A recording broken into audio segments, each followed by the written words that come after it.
नमस्ते दोस्तों, welcome back to my channel back end verse. तो आज की वीडियो में हम बात करेंगे configuration in spring boot. Spring boot, जब भी आप स्प्रिंग बूट का कोई प्रोजेक्ट बनाते हो तो हमेशा आपने देखा होगा कि आप सिर्फ एप्लीकेशन डॉट प्रॉपर्टीज़ फाइल में जाके प्रॉपर्टीज़ को प्रोवाइड करते हो और स्प्रिंग बूट उसकी कॉन्फ़िगरेशन को इनेबल कर देता है। या फिर कभी आपको ये भी लगता होगा कि ये जो भी हम वैल्यूज़ प्रोवाइड कर रहे हैं या फिर ये कहाँ स्टोर होता है, कैसे प्रोसेस होता है और सिर्फ एप्लीकेशन में एक जगह चेंज करने से कैसे पूरे एप्लीकेशन में रिफ्लेक्ट हो जाता है। तो आज की वीडियो में हम यही स्टेप बाय स्टेप देखने वाले हैं कि कैसे हम अपनी कॉन्फ़िगरेशन को स्प्रिंग बूट में ग्लोबली डिफाइन करते हैं और एक जगह सिर्फ चेंज करते हैं प्रॉपर्टीज़ फाइल में और वो पूरे प्रोजेक्ट में रिफ्लेक्ट हो जाता है। तो सबसे पहले हम समझते हैं स्प्रिंग बूट के कॉन्फ़िगरेशन के बेसिक्स।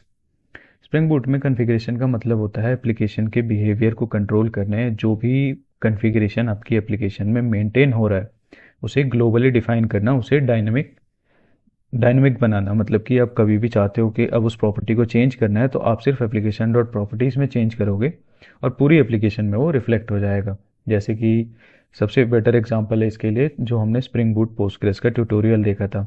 वहाँ पर हमने सिर्फ कुछ कॉन्फ़िगरेशंस को लिखा था, जैसे कि spring dot data source dot URL, correct, या फिर spring dot data source dot user name.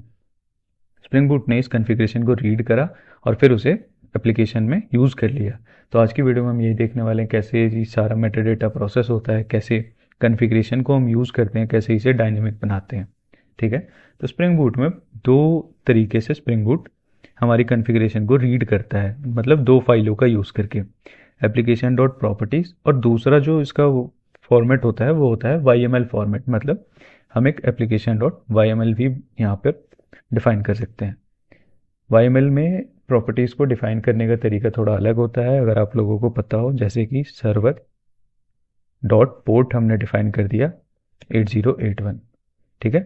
अगर आप स्प्रिंग बूट एप्लीकेशन प्रॉपर्टीज़ में देखोगे तो यहाँ पर हमने जो डिफाइन किया था spring dot data source dot URL और यूज़र नेम, बट यहाँ पर डिफाइन करने का तरीका थोड़ा अलग होता है, spring dot data source dot user name and data source dot password. मतलब अगर आपको YML फॉर्मेट के बारे में थोड़ा भी आइडिया है तो आप समझ जाओगे कि YML प्रॉपर्टीज़ को कैसे डिफाइन करते हैं। तो ये दोनों फाइल को स्प्रिंग बूट रीड करता है, प्रॉपर्टीज़ और YML के फॉर्मेट में, और फिर कॉन्फ़िगरेशंस को प्रोसेस करता है।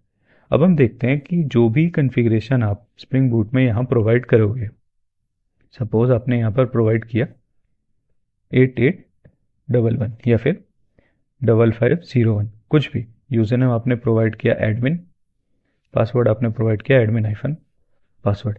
अब स्प्रिंग बूट इस कॉन्फ़िगरेशन वैल्यू को रीड कैसे करता है हम वो देखने वाले हैं। तो सबसे पहले मैंने यहाँ पर एक डमी API बना लिया गेट यूज़र की।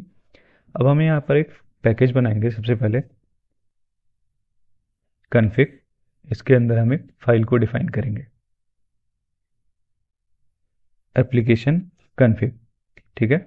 इसे हम एनोटेट करेंगे कंपोनेंट इसकी बीन बनाने के लिए। उसके बाद यहाँ पर हम सो कंपोनेंट ना लिख के आप कॉन्फ़िगरेशन भी लिख सकते हो। इसके अंदर अब मैं आपको दिखाता हूँ एक बार।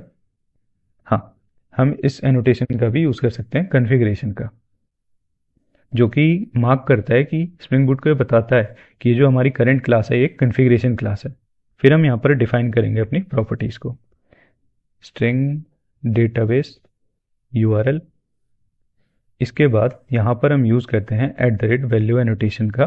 @वैल्यू एनोटेशन हम यूज़ करते हैं स्प्रिंग बूट कॉन्फ़िगरेशन को रीड करने के लिए प्रॉपर्टीज़ फाइल से। ठीक है।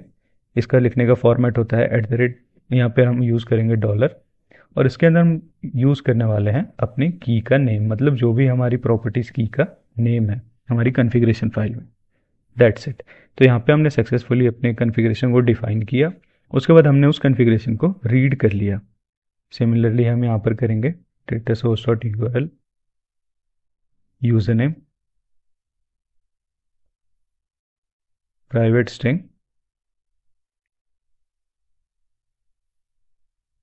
Database password. इसी एनोटेशन को हम यहाँ पर यूज़ करेंगे डेटाबेस डॉट पासवर्ड। परफेक्ट। हमने अपनी कॉन्फ़िगरेशन को रीड कर लिया। अब मैं क्या करता हूँ, यहाँ पर एप्लीकेशन डॉट प्रॉपर्टीज़ को कमेंट कर देता हूँ क्योंकि यहाँ पर एम्प्टी वैल्यूज़ हैं। Spring dot data source dot user name और पासवर्ड। उसके बाद हम अपने कंट्रोलर क्लास में एक जल्दी से डमी कंट्रोलर बनाएंगे, एक एपीआई रीड कॉन्फिग। यहाँ पर हम ऑटोवायर करेंगे अपनी कॉन्फ़िगरेशन क्लास को, application config, okay application config, और इसे हम ऑटोवायर कर लेंगे। अब हमने ये क्यों किया, क्योंकि ये एक बेस्ट प्रैक्टिस होता है जब भी आप अपने पूरी एप्लीकेशन में, स्प्रिंग बूट एप्लीकेशन में कोई भी प्रॉपर्टी डिफाइन करो तो इट्स बेटर कि आप उसे एक सेग्रीगेट क्लास में, एक सेपरेट क्लास में डिफाइन करो और उस क्लास को हर जगह ऑटोवायर करके रीयूज करो। ठीक है, हम यहाँ पे रिटर्न करेंगे रिटर्न। उसके बाद हम अपनी एप्लीकेशन में गेटर सेटर बनाएंगे। क्यों? क्योंकि स्प्रिंग बूट सेटर्स का यूज़ करके वैल्यू को सेट करेगा और गेटर हम अपने वेरिएबल्स को गेट करने के लिए यूज़ करेंगे। हम यहाँ पे यूज़ करेंगे, तो यहाँ पे हम लोमबॉक का भी यूज़ कर सकते हैं, @डेटा एनोटेशन का, तो अभी के लिए हम इसी को यूज़ करते हैं। Get database URL, get database user name, ठीक है। इसके बाद यहाँ पे हम रिटर्न कर देते हैं config.getDatabase password, perfect. Return string get mapping /config। तो अभी मैंने ये जो ऑथ फिल्टर क्लास है इसे डिसेबल रखा है, कुछ भी कोड नहीं है इसमें। तो एक बार मैं आपको पहले बेसिक्स बताता हूँ कि स्प्रिंग बूट में हमने अपनी कॉन्फ़िगरेशन को डिफाइन कर दिया अपनी एप्लीकेशन डॉट प्रॉपर्टीज़ में और फिर YML में। अब हम देखते हैं क्या इशू आ रहा है हमारे एप्लीकेशन में। यूज़र नेम एडमिन, ओके तो यहाँ पे हमने एक छोटी सी मिस्टेक कर दी है जिसे हमें करेक्ट करना है। यहाँ पे हम लिखेंगे यूआरएल को करेक्ट कर देंगे एंड देन अपनी एप्लीकेशन को रीस्टार्ट करेंगे। एप्लीकेशन स्टार्ट, और जैसे एप्लीकेशन स्टार्ट होती है फिर एपीआई को टेस्ट करते हैं कि जो हमने कॉन्फ़िगरेशन प्रोवाइड किया है डायनामिकली वो हम रीड कर पा रहे हैं या फिर नहीं। /config, उसके बाद ओके हमने पोर्ट नंबर चेंज कर दिया था 8081, परफेक्ट। तो हमने यहाँ पे कॉन्फ़िगरेशन को रीड कर लिया है अपनी कॉन्फ़िगरेशन डिफाइन करके कॉन्फ़िगरेशन फाइल के थ्रू। अब हम देखने वाले हैं कि इस कॉन्फ़िगरेशन को और भी जनरलाइज कैसे कर सकते हैं, मतलब एक ऑप्टिमाइज वे में कैसे यूज़ कर सकते हैं। अब सपोज करो आपको स्प्रिंग डॉट डेटा सोर्स की सारी कॉन्फ़िगरेशन रीड करनी है तो आपको बार बार ये स्प्रिंग डॉट डेटा सोर्स लिखना पड़ेगा। इंस्टीड हम क्या कर सकते हैं, स्प्रिंग डॉट डेटा सोर्स, मैं यहाँ पर एक दूसरा एनोटेशन यूज़ करूँगा @configuration प्रॉपर्टीज़। इस एनोटेशन में हमें सिर्फ डिफाइन करना होता है प्रीफिक्स में आप डिफाइन करोगे स्प्रिंग डॉट डेटा सोर्स, ठीक है। अब हम इस वैल्यू को कमेंट करेंगे, कमेंट एंड कमेंट। उसके बाद अब हमने स्प्रिंग डॉट डेटा सोर्स तो डिफाइन कर दिया, प्रीफिक्स जो हमारा प्रीफिक्स मतलब कि ये इसे हम प्रीफिक्स बोलते हैं जो हमारे की के पहले आता है। अब हमें इस यूआरएल के नेम से वेरिएबल बनाना है क्योंकि स्प्रिंग बूट जैसे ही ऑटो कॉन्फ़िगरेशन इसे मैप करने के लिए ट्राई करेगा ये ब्रेक होगा। यहाँ पर हम मैप करेंगे यूज़र नेम, यहाँ पर जो हमारा पासवर्ड, ठीक है। हम अपने गेटर सेटर को दोबारा यहाँ पर जनरेट कर लेंगे जल्दी से, गेटर सेटर।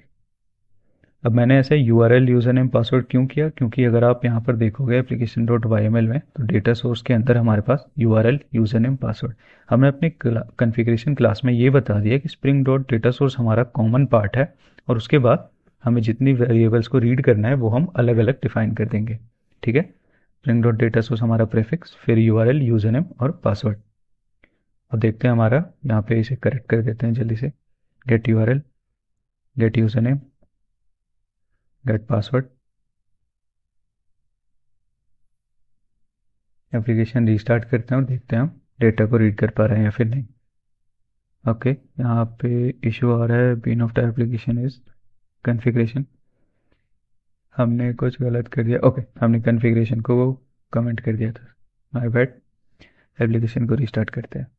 अब जैसे हमने कॉन्फ़िगरेशन को कमेंट किया, स्प्रिंग बूट ने इस क्लास का, एप्लीकेशन कॉन्फ़िग क्लास का बीन रजिस्टर नहीं किया है उसी कंटेनर में और हमें एरर देखने को मिल गया कि भाई आपने स्प्रिंग बूट में इस क्लास को ऑटोवायर कर रखा है एप्लीकेशन कॉन्फ़िग और इसकी बीन तो है ही नहीं हमारे पास। ये इशू था। इसके बाद हम अपनी एप्लीकेशन को फिर से टेस्ट करेंगे तो अभी भी हम सक्सेसफुली डेटा को रीड कर पा रहे हैं। अब हम अपनी एप्लीकेशन में कॉन्फ़िगरेशन इसलिए यूज़ करते हैं एप्लीकेशन को डायनेमिक बनाने के लिए।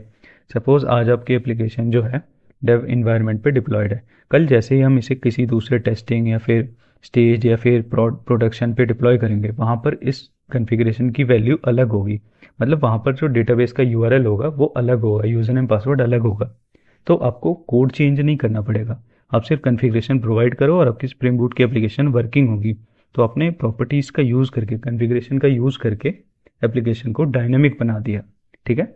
और दूसरी चीज़ बेनिफिट क्या मिला हमें, अब सपोज कर लो आप ये एप्लीकेशन कॉन्फ़िगरेशन में जो भी हमने डिफ़ाइन किया, अगर इसे आप कहीं हार्ड कोड करते और कल को आपकी एप्लीकेशन ग्रो हो जाती है, बहुत बड़ी हो जाती है, तो वहाँ पे हमें अगर यूआरएल को चेंज करना है तो हर जगह जाके चेंज करना पड़ेगा, ठीक है। या फिर आप एक कांस्टेंट भी बनाते हो, तो सपोज आपने कांस्टेंट बनाया और उसे यूज़ कर लिया, एप्लीकेशन कांस्टेंट यूज़ किया, लेकिन जैसे ही वो एप्लीकेशन किसी दूसरे इन्वायरमेंट पे डिप्लॉय करने जाओगे आप, फिर वहाँ पे आपको इशू आएगा, एरर मिलेगा, क्योंकि अब वहाँ पे आपका डेटाबेस यूआरएल अलग है, मतलब आपको दूसरे डेटाबेस से कनेक्ट करना है। दैट मीन्स उस केस में हमें कोड चेंज करना पड़ जाएगा। तो इसी चीज़ों को अवॉइड करने के लिए हम स्प्रिंग बूट में कॉन्फ़िगरेशन का कॉन्सेप्ट यूज़ करते हैं, ठीक है। इसके पहले मैंने जो अभी आपको बताया था पिछली वीडियो में प्रोफाइलिंग का, स्प्रिंग बूट प्रोफाइल्स का यूज़ करके आप इसे और भी जनरलाइज कर सकते हो, जहाँ पे हमने सीखा था कि कैसे हम डेव और प्रोडक्शन के लिए अलग अलग कॉन्फ़िगरेशन को मेंटेन करते हैं, ठीक है।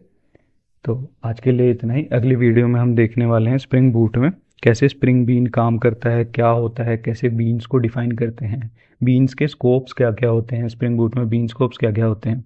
तो स्प्रिंग बूट में हम बीन को डीप डाइव करने वाले हैं अगली वीडियो में। तो देखते हैं फिर अगली वीडियो में कैसे स्प्रिंग बीन काम करता है।